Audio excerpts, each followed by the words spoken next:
خلينا نبتدي معاكم بالسخن والمهم، وركز معايا فيما يتعلق بنادي الزمالك. الكلام اللي هقوله هو كلام مهم جدا وبتفاصيل وبارقام.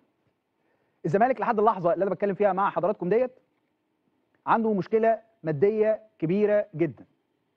المشكله الماديه دي سببها باختصار شديد ان هناك التزامات ماديه على النادي مش قادر يوفي بهذه الالتزامات. في كلام كتير اتقال على موضوع الخزنه بتاعت نادي الزمالك، وانه خزنه الزمالك ما فيهاش غير 15000 جنيه. هذا الكلام غير دقيق وغير صحيح برضه، عشان نبقى نفند كل حاجه واحنا ماشيين. ليه غير دقيق وغير صحيح؟ لانه الخزنه ما بيتجمعش فيها، بيتجمع فيها فلوس تخرج على طول، ما بيقعدش فيها فلوس على طول، يعني الفلوس تيجي تخرج. لسه رغم انه الزمالك لسه مخرج 12 مليون جنيه ديت المستحقات بتاعت رواتب العاملين، الا انه اقدر اقول لك انه الازمه الماديه الحقيقيه، الرقم الحقيقي انه خزنه نادي الزمالك في الوقت الراهن ما يزيدش اللي فيها عن 5 مليون جنيه مثلا ولا حاجه، 5 مليون جنيه بالكتير.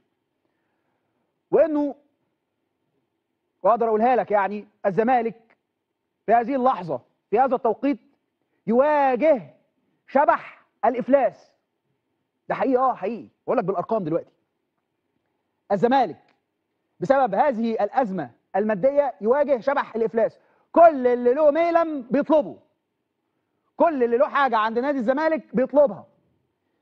قطاع كره القدم في الزمالك في الوقت الحالي يحتاج الى 250، بقول لك بالارقام، محتاج 250 مليون جنيه بعد شكاوى اللاعبين والانديه والمدربين.